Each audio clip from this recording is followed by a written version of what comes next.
Om Swastiastu. Hai Semeton Ombudsman Bali, kembali lagi bersama kami di podcast pelayanan publik.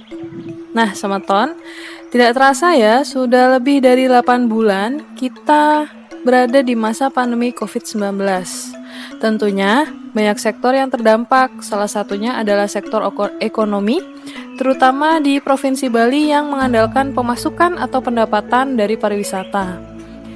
Provinsi Bali terdampak cukup keras pada COVID ini karena banyak negara yang melarang warganya untuk bepergian, kemudian penerbangan internasional ditutup dan juga penerbangan domestik juga dikurangi sampai saat ini, sehingga pelaku pariwisata dan masyarakat lainnya yang bekerja di sektor pariwisata ataupun dia berdagang cukup terdampak dari segi ekonomi.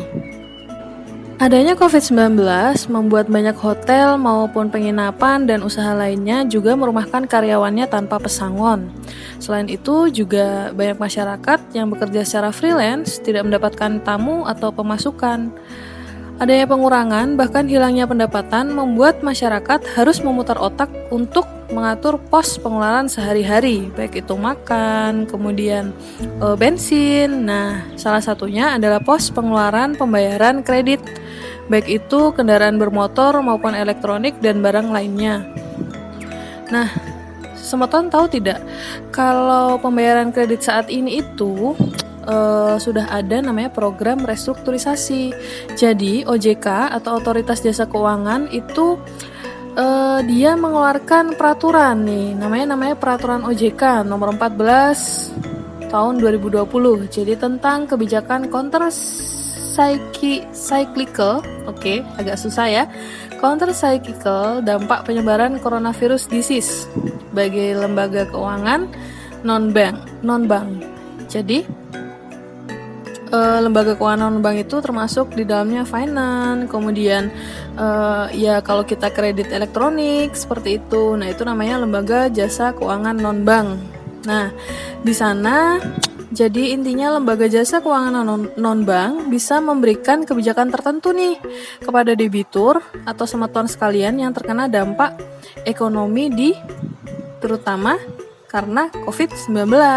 Nah, jadi kalau menjadi debitur itu bisa mengajukan restrukturisasi langsung nih. Biasanya mereka mengajukan langsung ke lembaga atau ke tempat mereka mengambil kreditnya, mereka ajukan. Jadi bisa diceritakan, saya nih berdampak, saya tidak bisa membayar cicilan, kemudian mohon untuk kebijakan seperti itu. Nah, tentu saja untuk kebijakan ini juga akan diseleksi lagi oleh lembaga jasa keuangan non-bank itu. Nah, apakah si debitur atau semeton sekalian yang mengajukan itu ada kriteria, masuk kriteria atau tidak. Nah, seperti itu semeton. Tapi semeton juga harus tahu, di Ombudsman ini kita juga menerima pengaduan loh terkait pengajuan restrukturisasi kredit. Jadi, waktu itu pernah ada pelapor yang sudah mengajukan restrukturisasi kredit ke lembaga jasa keuangan non-bank. Selanjutnya saya sebut finance saja ya supaya lebih mudah. Tapi ternyata tidak disetujui. Bahkan kendaraan pelapor itu ditarik oleh finance tersebut. Nah, jadi pada awalnya pelapor berkonsultasi ke Ombudsman mengenai permasalahannya. Nah, oleh Ombudsman, oleh kami itu kita arahkan ke pelapor untuk membuat pengaduan dulu ke OJK atau Otoritas Jasa Keuangan di perwakilan.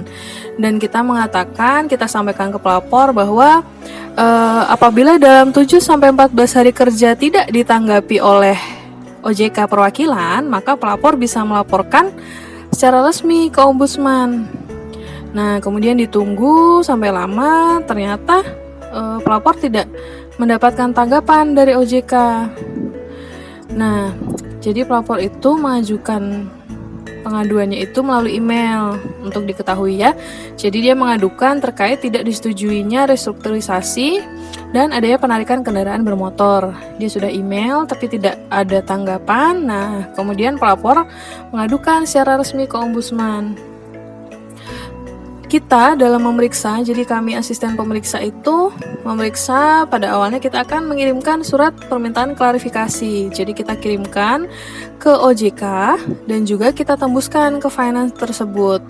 Nah, tahukah Semeton, terlapor memiliki kewajiban untuk membalas surat permintaan klarifikasi ombudsman maksimal 14 hari kerja. Nah, itu kurang lebih setelah surat diterima. Jadi kita kasih waktu 14 hari kerja, tapi ternyata nih setelah lewat 14 hari kerja, asisten nih belum mendapatkan tanggapan baik itu dari OJK maupun finance-nya. Nah, hal ini tentu saja ya menyulitkan pelapor karena denda tagihan, pembayaran kreditnya tetap berjalan, dan juga ada kemungkinan kendaraan bermotor milik pelapor akan dilelang.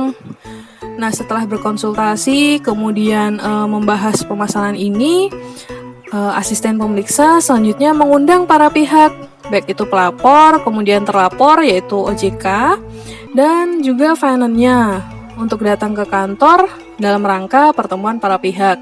Jadi undangan kami sebar, kemudian kami sampaikan juga tujuannya. Nah, pada hari yang ditentukan, semua pihak sudah hadir. Jadi semuanya hadir nih, Semeton, dari OJK, finance. Nah itu mereka hadir memenuhi undangan di kantor ombudsman. Nah, dalam pertemuan tersebut, selanjutnya pelapor menyampaikan keluh kesah atas peristiwa yang dia alami dan kemudian harapan apa sih yang dia inginkan atas laporan pengaduannya ke ombudsman. Nah, finance selanjutnya memberikan klarifikasi atas pengaduan pelapor ini.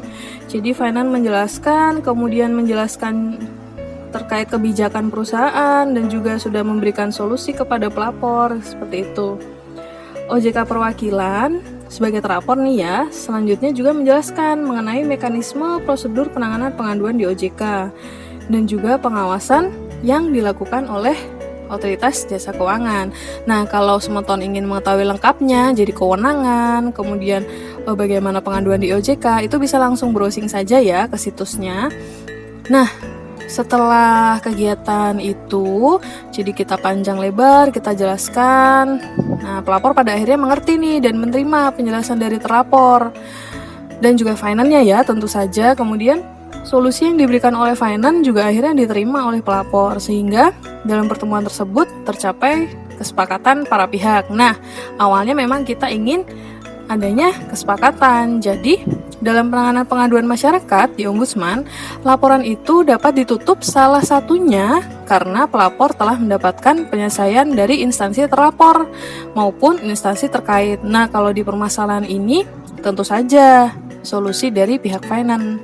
Pelapor pun selanjutnya mengucapkan terima kasih kepada ombudsman atas penanganan pengaduan yang telah dilakukan oleh asisten pemeriksa di Ombudsman Republik Indonesia Perwakilan Provinsi Bali. Nah, seperti itu Semeton. Jadi ini salah satu info, dan semoga informasi ini bisa membantu ya Semeton dan juga bisa memberikan pengetahuan tambahan seperti itu. Dan jangan lupa tetap melaksanakan protokol kesehatan, pakai masker, cuci tangan dengan sabun dan air mengalir, dan juga jaga jarak.